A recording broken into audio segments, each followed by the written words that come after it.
झारखंड में जारी छात्र आंदोलन के बीच आज सरकार और आंदोलनकारी छात्रों के बीच चौथे दौर की बातचीत होने वाली है।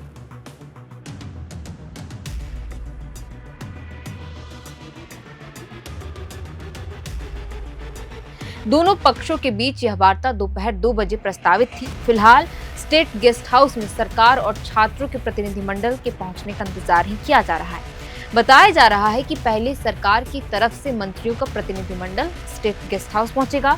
इसके बाद ही छात्र प्रतिनिधिमंडल वहां पहुंचेंगे और दोनों पक्षों के बीच बातचीत शुरू होगी।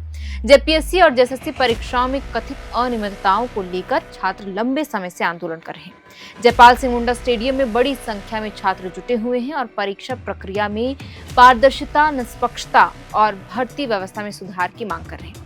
आंदोलन के बीच सरकार और छात्रों के बीच बातचीत का सिलसिला भी जारी है। जेपीएससी जेएसएससी रिफॉर्म मंच ने कहा कि सरकार की तरफ से वार्ता के लिए छात्र प्रतिनिधिमंडल को स्टेट गेस्ट हाउस बुलाया गया था।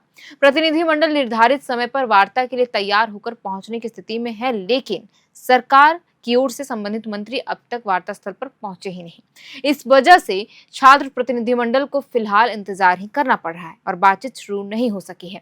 मंच ने कहा कि सरकार की तरफ से वार्ता शुरू होने या इस बारे में कोई भी आधिकारिक सूचना जैसे ही मिलती है, मीडिया को तत्काल जानकारी इसके बारे में दे दी जाएगी।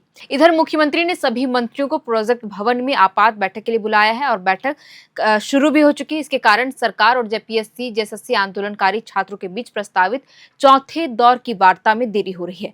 बताया जा रहा है कि अब स्टेट गेस्ट हाउस में दोनों पक्षों के बीच बातचीत बैठक के बाद ही शुरू हो सकती है। फिलहाल छात्र प्रतिनिधिमंडल वार्ता के लिए सरकार की ओर से आने वाले अगले संदेश का इंतजार कर रहे हैं। सरकार और छात्रों के बीच इससे पहले 3 दौर की बातचीत हो चुकी है। इन बैठकों में छात्रों ने अपनी विभिन्न मांगों को सरकार के सामने रखा। सरकार की ओर से छात्रों की समस्याओं पर चर्चा कर समाधान निकालने का भरोसा भी दिया गया। हालांकि कई अहम मुद्दों पर दोनों पक्षों के बीच अब तक पूरी सहमति नहीं बन सकी है।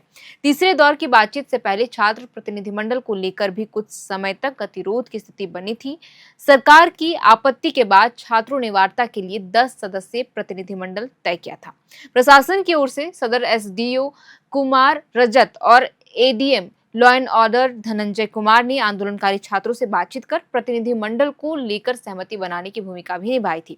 छात्रों की ओर से मुख्यमंत्री आवास के घेराव का ऐलान किए जाने के बाद सरकार ने एक बार फिर से बातचीत की पहल की और चौथे दौर की वार्ता को इसी वजह से काफी महत्वपूर्ण माना भी जा रहा है। सरकार की कोशिश है कि बातचीत के जरिए छात्रों की मांगों का समाधान निकाला जाए और आंदोलन को खत्म करने के लिए कोई स्वीकार्य रास्ता तैयार किया जा सके। छात्र प्रतिनिधियों के सामने भी चुनौती है कि वे अपनी मांगों को स्पष्ट तरीके से सरकार के सामने रखें और बातचीत से ठोस परिणाम हासिल करें। छात्रों का कहना है कि सिर्फ आश्वासन से आंदोलन खत्म नहीं होगा। वे परीक्षा व्यवस्था में अस्थायी और प्रभावी सुधार चाहते हैं। छात्र आंदोलन में जेपीएससी और जेएसएससी परीक्षाओं में कथित अनियमितताओं की जांच, संबंधित परीक्षाओं को रद्द करने, सीबीआई जांच कराने और भर्ती प्रक्रिया में व्यापक सुधार समेत कई मांगे शामिल हैं। छात्र चाहते हैं कि परीक्षा प्रणाली को इस तरह मजबूत किया जाए कि भविष्य में किसी भी भर्ती परीक्षा की निष्पक्षता पर सवाल ना उठे। चौथे दौर की वार्ता में छात्रों की मांगों और सरकार के प्रस्तावों पर आगे की बातचीत हो रही है। कांग्रेस की ओर से भरोसा रखने की अपील करते हुए कहा गया कि पहले गलतियां हुई, लेकिन अब छात्रों के साथ गलत नहीं होने दिया जाएगा। चौथे दौर की वार्ता इसलिए अहम है क्योंकि 10 अगस्त को विधानसभा घेराव के बाद अब तक की बैठकों में संवाद तो बढ़ा है, लेकिन छात्रों को ठोस और स्पष्ट समाधान का इंतजार है। सरकार के सामने चुनौती केवल वार्ता करने की नहीं, बल्कि भरोसे को ठोस फैसलों में बदलने की भी है। आखिर आंदोलन में बैठे छात्रों के लिए सबसे बड़ा सवाल यही है कि इस बार बातचीत का नतीजा केवल अगली बैठक की तारीख बनेगा या फिर वास्तविक समाधान सामने आएगा।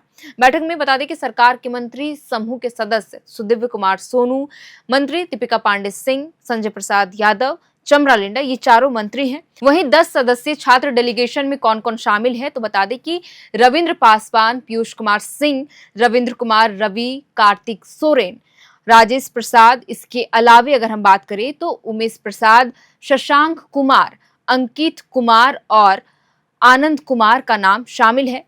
और महिला में शालू कुमारी है जो इस डेलीगेशन की मेंबर बनाई गई हैं। तो ये 10 सदस्य प्रतिनिधिमंडल जो छात्रों की बनाई गई है वो सरकार के साथ बातचीत करेगी और आज ही पता चलेगा कि चौथे दौर की जो बातचीत होनी है, जो वार्ता रखी गई है, क्योंकि छात्र जेएसएससी सीजीएल परीक्षा रद्द करने को मांग को लेकर अड़े हुए हैं कि इस परीक्षा को भी रद्द किया जाए, क्योंकि इस परीक्षा में भी कई तरह की अनियमितताएं पाई गई है और सीबीआई जांच इस परीक्षा की भी हो।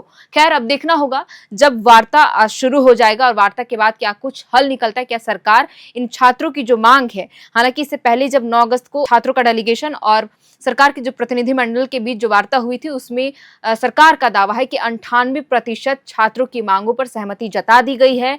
जेपीएससी पीटी परीक्षा को रद्द करने का सरकार ने ऐलान किया है, हालांकि आधिकारिक रूप से कोई भी सूचना जारी नहीं किया गया है। खैर, अब देखना होगा कि इस वार्ता में क्या कुछ निकलकर सामने आता है। फिलहाल के लिए इस वीडियो में इतना ही। जेपीएससी जेएसएससी आंदोलन से जुड़ा जो भी नया अपडेट सामने आएगा हम कोशिश करेंगे कि वो हर अपडेट आप तक ऑन टाइम पहुंच जाए।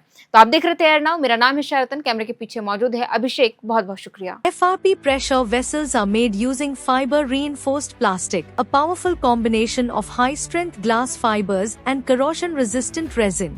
At Duraplast, we manufacture these vessels using advanced filament winding technology. Layer by layer, resin coated glass fibers are precisely wound over a rotating mold, creating a structure that is lightweight, high strength, and built to handle pressure. The result? Superior corrosion resistance, longer lifespan, lower maintenance costs for industries that demand performance without compromise. For customized FRP pressure vessel solutions,